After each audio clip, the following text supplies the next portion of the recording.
மாதேஸ்வரர் தமிழ்நாட்டில் இருக்கிற மக்களுக்கு இவர் யாருன்னே தெரியாது. ஆனா நம்ம தமிழ்நாட்டில் இருக்கிற மேட்டூருக்கும் பக்கத்தில் இருக்கிற கர்நாடகா மாநிலத்தை சேர்ந்த லட்சக்கணக்கான குடும்பங்கள் இவரை தான் குலதெய்வமா வணங்கிட்டு வராங்க. இந்த வீடியோவை பார்த்து முடிச்சதுக்கு அப்புறம் நீங்களும் இவரை பார்க்கறதுக்கு கர்நாடகாவுக்கு போவீங்க. கேரளா பார்டர்ல ஐயப்பன் எப்படியோ, ஆந்திரா பார்டர்ல வெங்கடாச்சலபதி எப்படியோ, அதே மாதிரியே கர்நாடகா பார்டர்ல மாதேஸ்வரர். வாங்க நம்ம மாதேஸ்வரர் கோவிலை சுற்றி பார்க்கலாம்.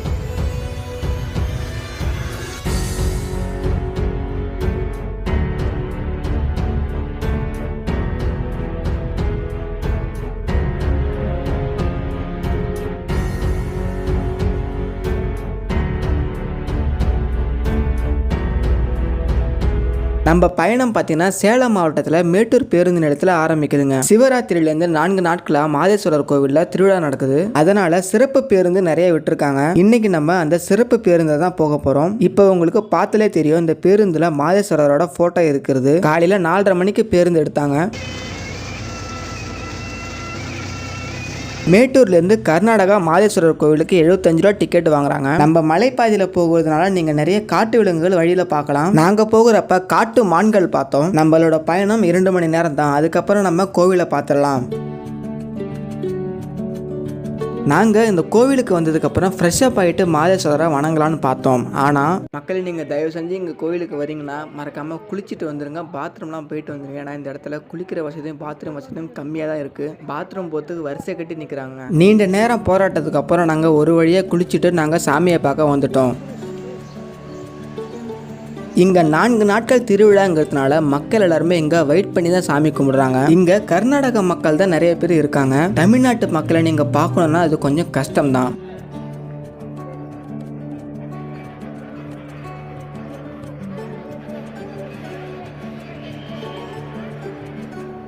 சபரிமலை ஐயப்பன் கோவிலில் இந்த மாதிரி குச்சிகள் விற்பாங்க. அதே மாதிரி இந்த இடத்துல விற்கிறாங்க. இந்த குச்சியை வாங்கி வெளியே நின்று மாதேஸ்வரருக்கு நம்ம தீவார்த்தனை காட்டலாம்.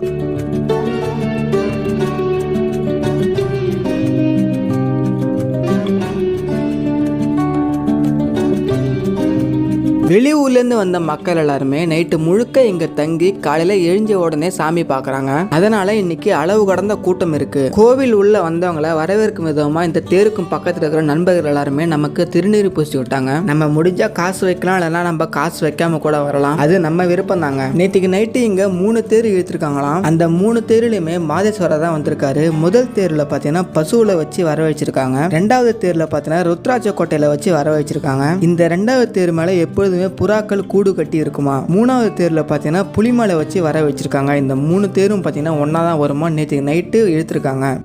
மக்களே, இதுதான் 3வது தேர். கடைசியில் புலியில வருவார். மக்களே, இன்னைக்கு நம்ம இந்த மாதேஸ்வரரை பார்க்க முடியாதுங்க. ஏன்னா பாருங்க எவ்வளோ கூட்டம் நிற்குது பாருங்க பின்னாடியா. இந்த கோவிலில் யானை வேற இருக்குன்னாங்க. நாங்கள் அந்த யானையை பார்க்க போனோம். நாங்கள் போன நேரம் அந்த யானை பார்த்தீங்கன்னா ரொம்பவும் ஜாலியாக குளிச்சுட்டு இருந்துச்சு. அந்த அழகை நீங்களே பாருங்களாம்.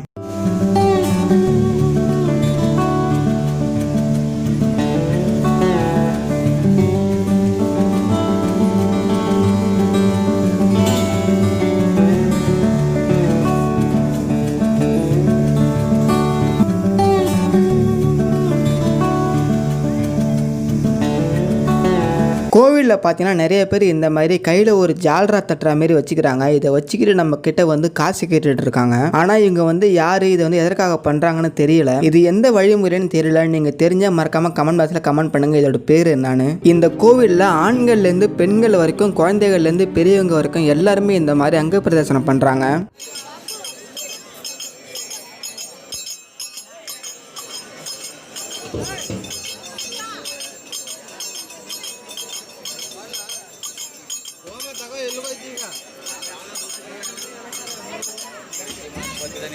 மக்களே, அது மேலே வந்து ஒரு ஊர் இருக்குது. அந்த ஊரில் ஃபுல்லாக மிஸ்ட்டு ஃபார்ம் ஆகிருக்குங்க. அரிசியிலேருந்து எடுக்கப்படுற அந்த நெல்லோட தோல் பார்த்தீங்கன்னா இந்த இடத்துல வந்து எரிய விட்டு அதை பார்த்தீங்கன்னா சுட சுட எடுத்து திருநீராக பூசிக்கிறாங்க.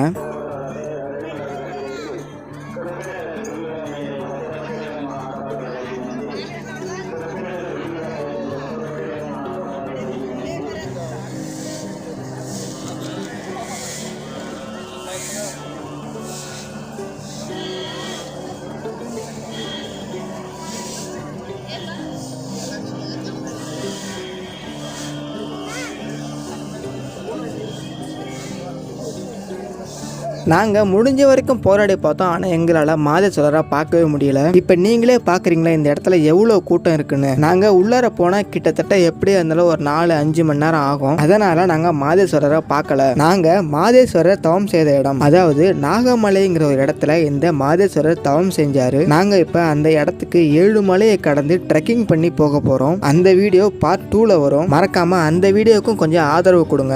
நேரம் கடந்து போக போக 8 மணி ஆயிடுச்சு. அதனால எங்களுக்கு பசிக்க ஆரம்பிச்சு நாங்கள் சாப்பிட போயிட்டோம். இந்த இடத்துல அன்னதானம் போடுறாங்கன்னு சொன்னாங்க. நாங்கள் உடனே கிளம்பிட்டோம்.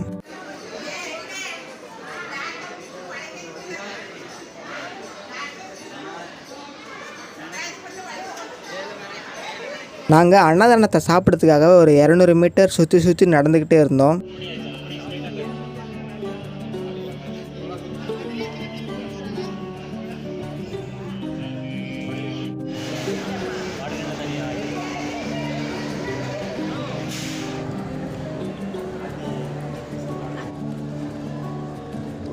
இந்த கோவில் மாதிரி நான் வேற எந்த கோவிலுமே அன்னதானம் பார்த்ததே கிடையாது. இங்க பாத்தீங்கன்னா பொங்கல், கூட்டு, சாப்பாடு, ரசம், மோர், சாம்பார்னு கொடுக்குறாங்க. ஆனா இது எல்லாத்தையுமே 5 நிமிஷத்துல சாப்பிட்டுடணும். எப்படிங்க சாப்பிட முடியும் இது எல்லாத்தையும் 5 நிமிஷத்துல?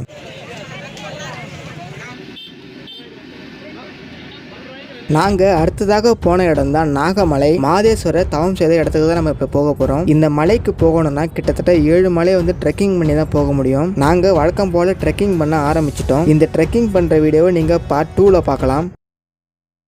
மாதேஸ்வரருங்கிறவர் யாருன்னு பார்க்கலாம். இவர் பார்த்தீங்கன்னா கிமு 30ஆம் நூற்றாண்டில் கைலாயத்திலேருந்து வந்திருக்காருன்னு சொல்லப்படுது. இவர் இந்த கோவில் இருக்கிற சாம்ராஜ் நகர் இந்த இடத்துக்கு சின்ன வயசுல வந்திருக்காருங்க. இவர் இங்க வந்தப்ப ஒரு குருகுலத்தில் சேர்ந்து ஆன்மீக பயிற்சி பெற்றிருக்காரு. ஆன்மீக பயிற்சி படிக்கிறப்ப இவர் கூட 10 மாணவர்கள் பயின்றிருக்காங்க. இவரோட குரு ஒரு நாள் காட்டுக்குள்ள போயிட்டு இந்த 10 மாணவர்களையும் சிவலிங்கத்துக்கு பூஜை செய்ய பூக்கள் பறிச்சு வர சொல்லிருக்காங்க. அன்னைக்கே அந்த 10 மாணவர்களோட இவரும் காட்டுக்குள்ள போனாரு. அப்ப பாத்தீங்கன்னா இவர் மட்டும் தனியா பிரிஞ்சு போயிட்டு தான் மாணவர்கள் சொன்னாங்க. அப்புறம் இவரை தேடுறப்ப இவரா தானா வந்தாருங்க. அதுவும் எப்படி வந்தாருன்னா கையில பாத்தீங்கன்னா பூக்கள் இல்லைங்க, வெறும் விஷப்பூச்சிகள்லாம் அந்த பையில போட்டு எடுத்துட்டு வந்திருக்காரு. இவர் நடந்து வராம புலி மேல வந்திருக்காருங்க. இவர் அவரோட குருகுலத்துக்கு வந்ததுக்கு அப்புறம் இவர் அந்த புலியை லேசா தடவுனதுக்கு அப்புறம் இந்த புலி மாயமா மறைஞ்சிருக்குங்க. அப்பதான் இவரோட குருவுக்கு தெரியுது இவர் வந்து சாதாரண மனிதர் இல்லை, இவர் ஒரு தெய்வ சக்தி பிறவின்னு. இவர் எடுத்துட்டு வந்த அந்த விஷப்பூச்சிகளை இந்த கோவிலுக்கும் பக்கத்துல இருக்கிற ஆத்துல போட்டாருங்க. அதை போட்டதுக்கு அப்புறம் அந்த விஷப்பூச்சிகள் எல்லாமே மனம் நிறைந்த பூவா மாறினுச்சு. பக்கத்துல இருந்த குருவிலேருந்து மாணவர்கள்லேருந்து எல்லாருமே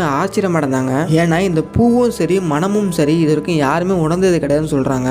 அதன் பிறகு சிறிது காலம் போனதுக்கு அப்புறம் இவர்கிட்ட நிறைய சக்திகள் இருந்ததை மக்கள் கவனிக்க ஆரம்பிச்சாங்க. இவருக்கு நிறைய சித்து விளையாட்டுகள், மந்திரம், நிறைய வந்து யோகங்கள் தெரிஞ்சிருக்கு. ஒரு நாள் ஒரு விவசாயி அவரோட பசுவை கூட்டிக்கிட்டு இவரை பார்க்க வந்தாரு. வந்த உடனே என்னோட மாட்டுக்கு வந்து பால் கறக்க முடியல, பால் வந்து சுரக்க மாட்டேதுன்னு சொன்னாரு. அப்ப பாத்தீங்கன்னா இவர் வந்து ஒண்ணுமே செய்யல, மேல கையை வச்சாது. அதுக்கப்புறம் தானா பால் சுரந்ததுங்க. இந்த ஊர் மக்களுக்கு கனவுல கூட நடக்காத மாற்றங்களை இவர் நேர்ல நடக்க வச்சாரு. இவருக்கு முதுமை அடைஞ்சதுக்கு அப்புறம் இவர் பாத்தீங்கன்னா ஒரு இடத்துல போயிட்டு உட்காந்து தியானம் செஞ்சாரு. இவர் தியானம் செஞ்சுட்டு இருக்கும்போது லிங்கமா மாறிட்டாருங்க. அப்பதான் இந்த ஊர் மக்களுக்கு தெரிஞ்சிருக்கு வந்தது சிவபெருமான்னு. இந்த பிரபஞ்சத்துல இருக்கிற உலக உருண்டைங்கிற அணுவுல ஒவ்வொரு மாற்றமும் நடக்கும்னா கடவுள் வந்து நேர்ல வரமாட்டாங்க. இந்த மாதிரி பல அவதாரங்களை எடுத்து வருவாங்க. அந்த மாதிரி சிவபெருமான் வந்ததுதான் இந்த மாதேஸ்வரர். இப்ப நீங்க பாக்குற இந்த லிங்கம் தான் மாதேஸ்வரர் கோவில் இருக்கிற மாதேஸ்வரர் உருமாறின லிங்கம்.